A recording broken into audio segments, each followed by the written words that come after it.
This is data from the UK, so this is not only for emerging markets, but it's true everywhere.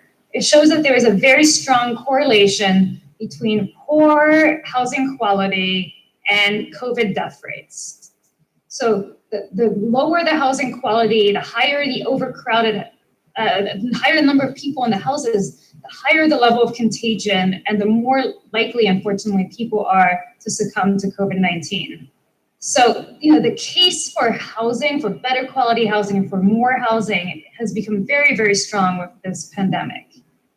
That being said, it's very important not to confuse overcrowding with density. And I'm very careful to say this because there's been a lot of talk during the pandemic about, the cities being the root cause of the pandemic, and then most of the cases are in cities. But the problem isn't not density, because you can live very comfortably in apartments that are not overcrowded. The problem is overcrowding. And I love this little image from the California YIMBY Association that really shows the difference between overcrowding in a small unit versus nice living in density, right? And I think what we need more of today is proper housing in apartment buildings in cities where people can have space, but vertically. And we can better utilize land and decrease costs while going vertical. The other thing that the pandemic has taught us is that this is one out of many crises that will happen. The pandemic has been a major crisis, but a lot of people are saying it will be nothing compared to the climate crisis.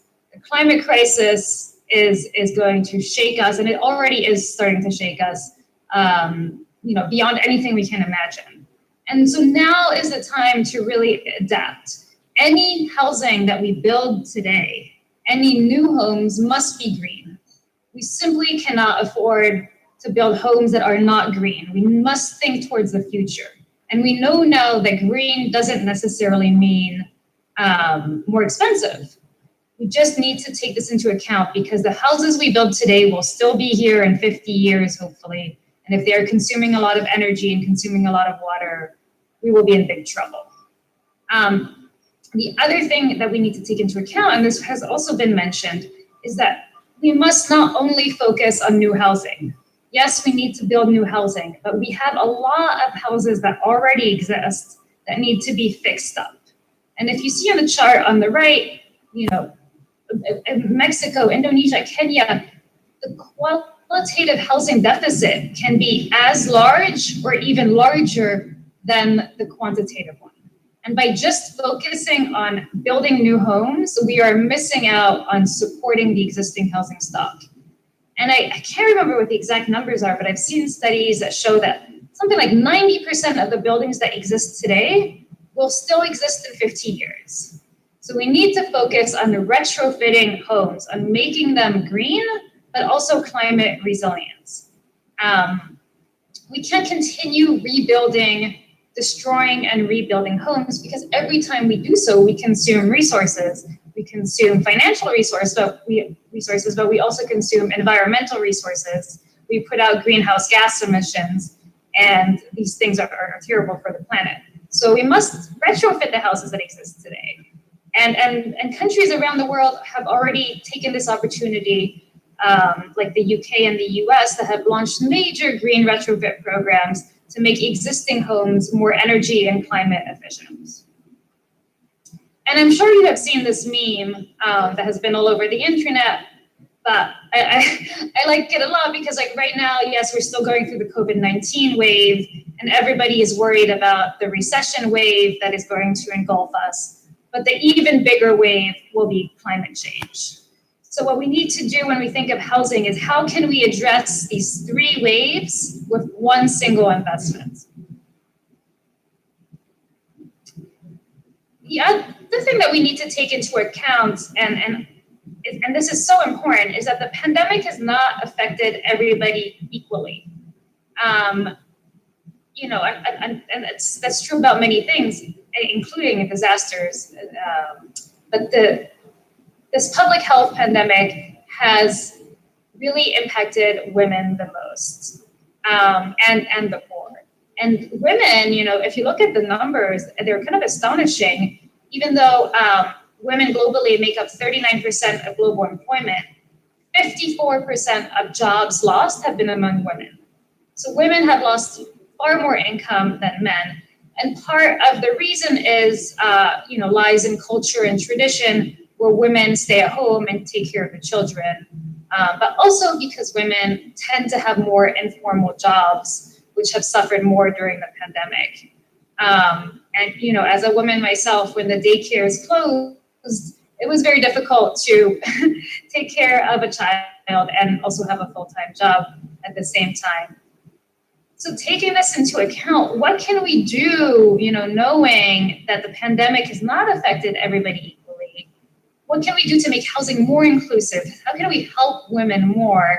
By, for example, developing housing credits that target women specifically.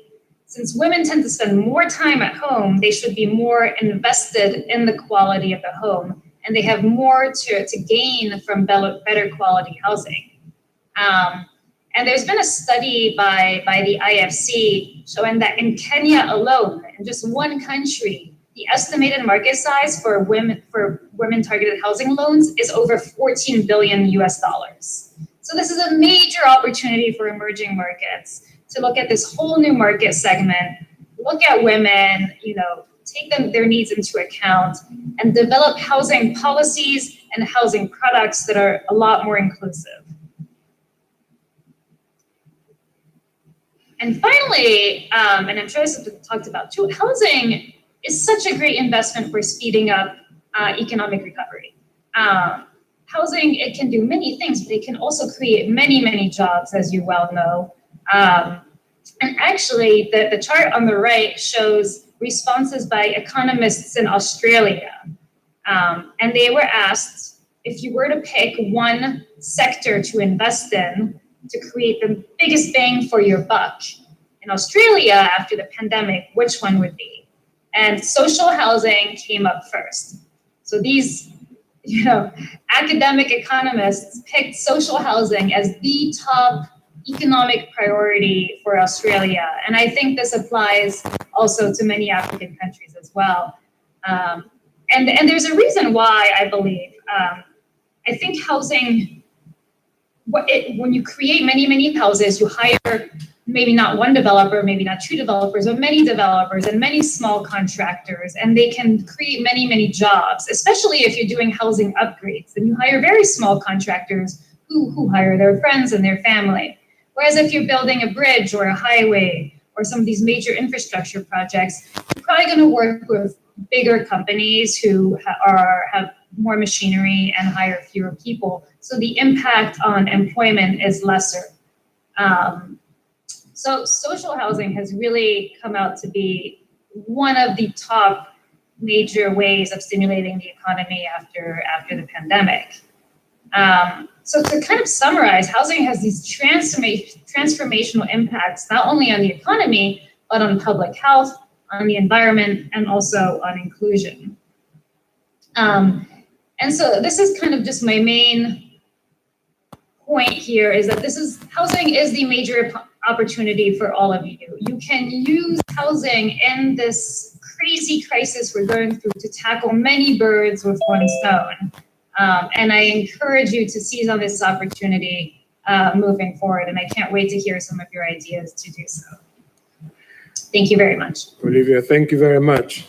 Thank you. Our next speaker is Mr. Housing himself, Kunle Faleti.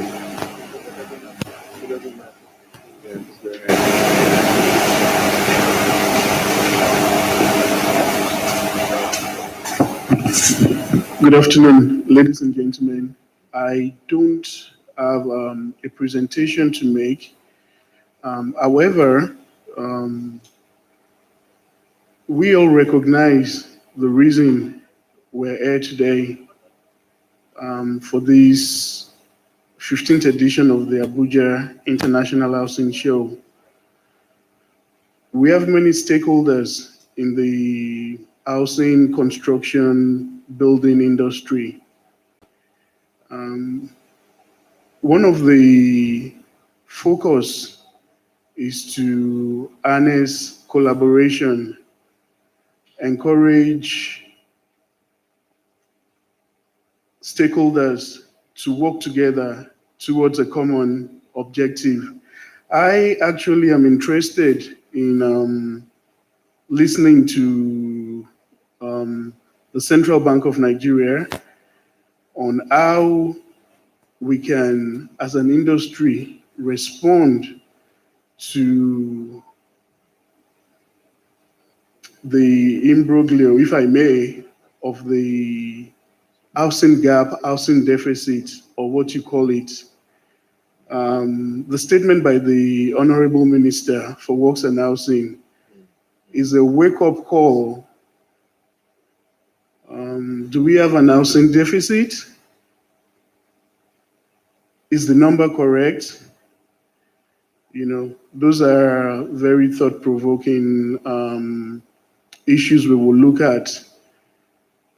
I'm an housing finance professional, currently work as Assistant Vice President of Mortgage Operations in the United States.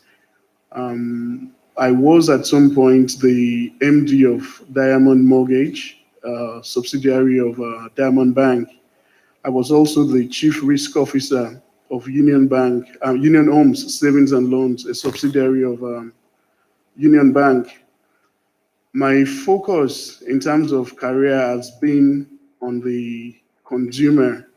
What can we, you know, as an industry do to ensure that Nigerians achieve the United Nations goal of an habitable